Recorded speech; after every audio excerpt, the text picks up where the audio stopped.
Good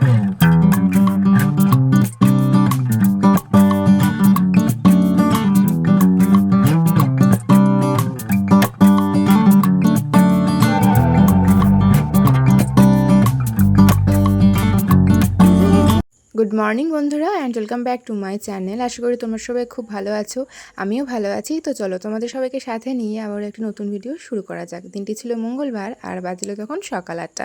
অনেক তাড়াহুড়ো মাথায়, মানে হচ্ছে যে অনেক চাপে, মানে সকালে শুরু হয়েছে কারণ বেরোতে হবে। এই যে দুদিন পরে পরে বেরোনোটা বাইরে, সেটা একটু চাপ হয়ে যায় আমার। মানে এই যে কাজ থাকলে বেরোনোর দরকার হলে তো বেরোনোই যেতে পারে, তাই না? কিন্তু যখন একটা বারবার যেতে হয় একটা কাজের জন্য, তখন খুব বেশি অস্বস্তি হয়। তো এইদিকে বোন সেই জন্যই সকাল সকাল আর কি পুজো করতে বসে গেছে। মা এদিকে রান্নাবান্না শুরু করে দিয়েছে। আর এই আজকের তো রান্না হবে মাছটা একটু বড় বড় পিস করেছে বলে মা তাই বলছিল যে কেন এত বড় বড় করে কেটেছে। এই মাছ তো আমরা হাফ করে দুবেলা খেতে পারবো একটা মাছকে। তো যাই হোক, এই আজকের মাছের মাথাটা দিয়ে না কচু শাক হবে। আগে থেকে তোমাদের সাথে আমি বলে দিলাম, কারণ এক্ষুনি বেরিয়ে পড়বো, তো তোমাদের সঙ্গে আমি সবটা আবার শেয়ার করতে পারবো না। তোমাদের সাথে শেয়ার করেছিলাম, মনে আছে যে আমি গেছিলাম একটা জায়গায় ভিডিও শ্যুট করতে, তো সেখান থেকে ফেরত আসতে হয়েছিল। আসলে ওই যে বললাম লোকজনের অনেক আনাগোনা, তার উপরে সন্ধে নেমে এসেছিলো আর আমার ভিডিওটা শ্যুট করা হয়নি। অনেক দুঃখ নিয়ে চলে এসেছিলাম, যে ভেবেছিলাম আবার কিভাবে আমি আবার নাচের ভিডিওটা করতে পারবো। তো একদম সেমভাবে আবারও রেডি হয়ে যাচ্ছি, হাসিও পাচ্ছে আমার। লাইফে প্রথমবার এমন একটা এক্সপিরিয়েন্স হলো আমার, এই যে আবার একইভাবে সেজে যাচ্ছি আর এই দিকটায় যাচ্ছি, এই সকালের দিকে সেজেছি, তো তাই না আমি মুখে মাস্ক পরেছি। আমার না ভীষণ লজ্জা লজ্জা করছিল। এমনকি আমি কানের দুলটাও পরিনি। আমাদের যে দিদা দুধ দিতে আসে, সেই দিদার থেকে জেনে একটা ভালো জায়গায় জোগাড় করেছিলাম। তো বলেছিল দিদা ওই দোকান থেকে অ্যাড্রেসটা জেনে নিয়ে চলে যেতে, তো সেই এক বিপদে পড়েছিলাম। আর অ্যাড্রেস জানা না থাকলে সেই জায়গায় যদি যাওয়ার হয়, যে কি পাগল পাগল অবস্থা লাগে, সেটা তোমরা যারা ফেস করেছো এরকম অবস্থা, তোমরা নিশ্চয়ই বুঝতে পারবে আমি কি বলতে চাইছি। তো দিদার বাড়িও আমরা কোনো দিন যাইনি যে দিদা আমাদের দুধ দেয়। তো প্রথমে আমাদের খোঁজার ব্যাপার ছিল দুধ দিদার বাড়ি। তো এখানে যেতে যেতে দেখছি কি সুন্দর আখ বাগান, দেখো বাড়ির মধ্যেই হয়েছে, কি সুন্দর বড় বড় হয়েছে। তো প্রথমেই আমরা অনেক হেঁটে হেঁটে আবার এদিক সেদিক ভুল ভাল গিয়ে গিয়ে না লাস্ট আমরা গিয়েছিলাম দুধ দিদার বাড়িতে। আর তারপরে দিদার থেকে জানতে চাইলাম অ্যাড্রেসটা তো একদম চিনি না, যেখানে যেতে চাই। দিদা আমাদের যে জায়গাটার কথা বলেছিল, তো দিদা আসতে পারেনি বলে দিদার ভাসুরের ছেলেকে পাঠিয়েছিল। ওই দেখো দাদাটা যাচ্ছে, তো ওই দাদাটা আমাদেরকে চিনিয়ে চিনিয়ে নিয়ে গেছিলো। একটু এই দিকটায় এলেই এরকম যে গ্রাম আমাদের বাড়ির আশেপাশেই, সেটা দেখে না খুব ভালো লাগছিল।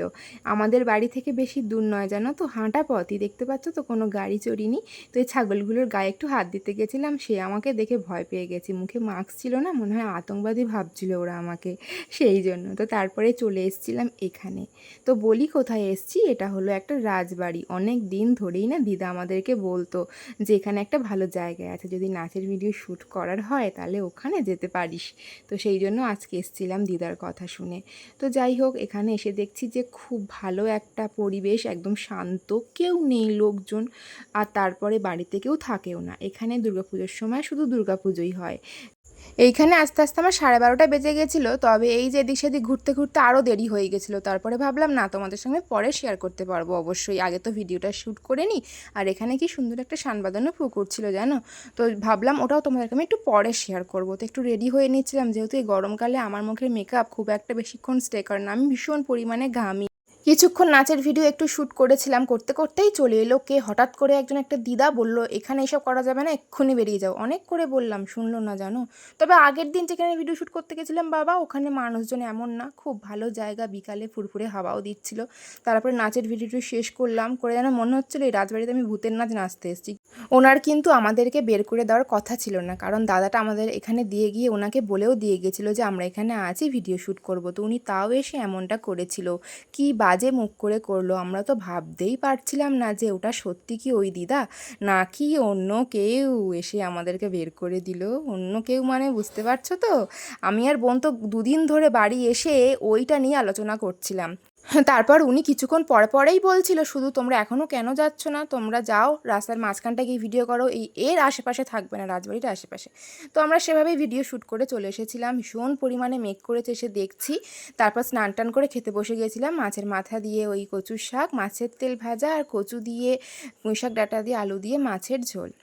আগের দিন শরীরটা এত খারাপ লাগছিল যে আর ভিডিও শ্যুট করতে পারিনি, তাই পরের দিন সকাল থেকে ওর ভিডিওটা শুরু করেছিলাম। আর সকালে সেদিনকে ঘুম থেকে উঠেই জানতে পারলাম যে দিদা আমাদের রাজবাড়ি থেকে বের করে দিল না, তো সেটা নাকি ওই রাজবাড়ির মেয়ে। আমাদের যে দিদা দুধ দিতে আসে সেই দিদা জানালো, তবে এমন বাজে ব্যবহার করবে বুঝতেই পারিনি। তোমাদেরকে আমি আলাদা করে গুড মর্নিং বললাম না, একটা ভিডিওতে আর কতবার গুড মর্নিং জানাবো তোমাদেরকে, তোমরা তো দেখে বুঝতেই পারছো। আমার কয়েকটা সাবস্ক্রাইবার বন্ধু আমাকে কয়েকদিন ধরেই বলছে যে আমার ভিডিওতে যেন তাদের নামটা নিই। সবার নামটা মনে পড়ছে না গো, তবে যাদের নামটা মনে আছে আমি অবশ্যই তাদের নামটা নিচ্ছি। এত চাপের জন্য না একটু দেরি হয়ে গেল গো, প্রথমেই তোমাদের থেকে আমি সরি চেয়ে নিচ্ছি। তো হাই মৌসি, হাই শ্রেয়া, কেমন আছো তোমরা? আশা করি তোমরা ভালোই আছো। অনেক অনেক ভালোবাসা আমার তরফ থেকে তোমাদেরকে, আমার ভিডিও এমনভাবে দেখার জন্য, আমাকে এত ভালোবাসা দেওয়ার জন্য। এই যে আগের দিনের মাংসটা হাফ রেখে দিয়েছিলাম, এটা আজকে রান্না হবে। তো মা বললো আমাকে লেবুটা মাখিয়ে রেখে দিতে। তো প্রীতি আজকে আবার, তুমি হয়তো বলবে যে কাঁচা মাংসটা আবার দেখালে, তুমি আমাকে বারণ করেছিলে যে কাঁচা মাংস দেখতে তুমি পছন্দ করো না। তো আমি কি করব, ভিডিও করার থাকে না, তখন একটু হলেও দেখাতে হয়। তবে খুব একটা বেশি দেখালাম না, কিন্তু শুধুই মাত্র একটু লেবু মাখানো দেখালাম। একটু ম্যানেজ করে নিও হ্যাঁ প্রীতি। সকালের জলখাবারে একদম আলাদা কিছু আজকের। এই যে দুটো একটু চকলেটি টাইপের যে রুটি, সেটা একটাই অল্প চকলেট রয়েছে, একটা বেশি চকলেট রয়েছে। বোন একদম চকলেট খেতে সেভাবে পছন্দ করে না, যেটা অল্প চকলেট রয়েছে সেটাই ও খেলো। আর আমি চকলেট খেতে ভীষণ পরিমাণে পছন্দ করি, মানে যত বেশি চকলেট জিনিসই থাকবে তত বেশি আমার সেই জিনিসটা ভালো লাগে।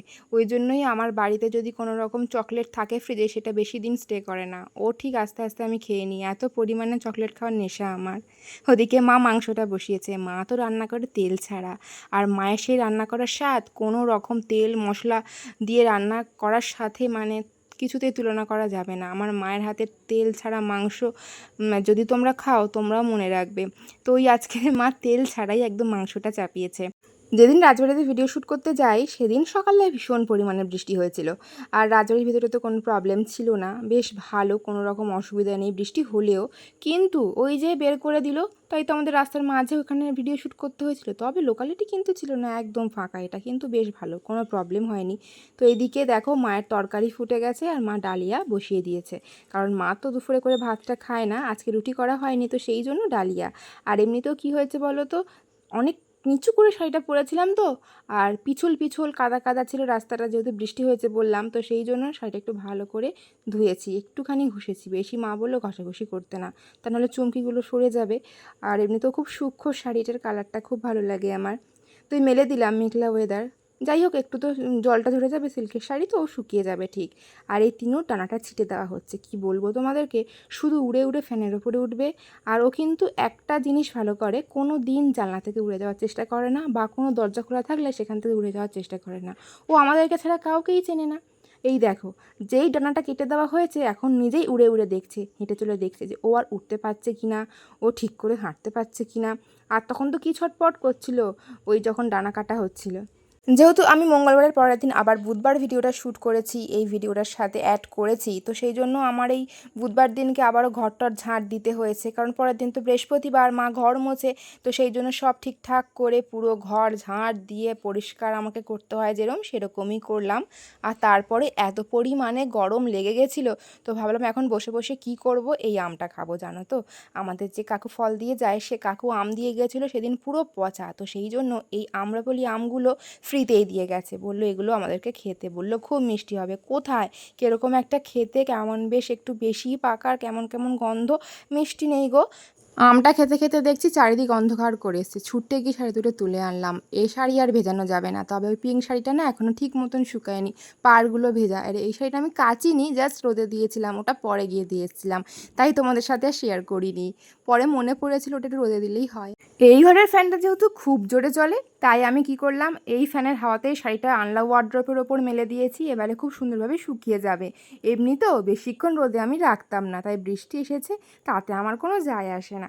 তবে এই কদিন ধরেই হচ্ছে জানো, পুরোপুরি মানে মেঘ তো করেই না, খুব হালকা হালকা মেঘেও এরকম করে বৃষ্টি আসে। আসলে আষাঢ় মাসের শেষ চলছে তো, এই সময়টা এরকম হবে, তারপরে তো শ্রাবণ মাস আসছে, ওরে বাবা এবার তো আরও বৃষ্টি হবে, রাস্তাঘাটে জল জমবে।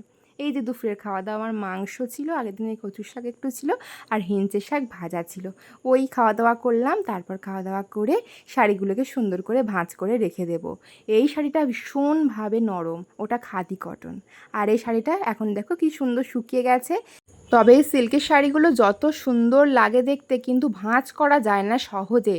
তো চলো বন্ধুরা, আজকের ভিডিওটা এইটুকুই। আজকের ভিডিওটি কেমন লেগেছে জানিও। দেখা হচ্ছে তোমাদের সঙ্গে আবার একটি নেক্সট কোনো ভিডিওর সাথে।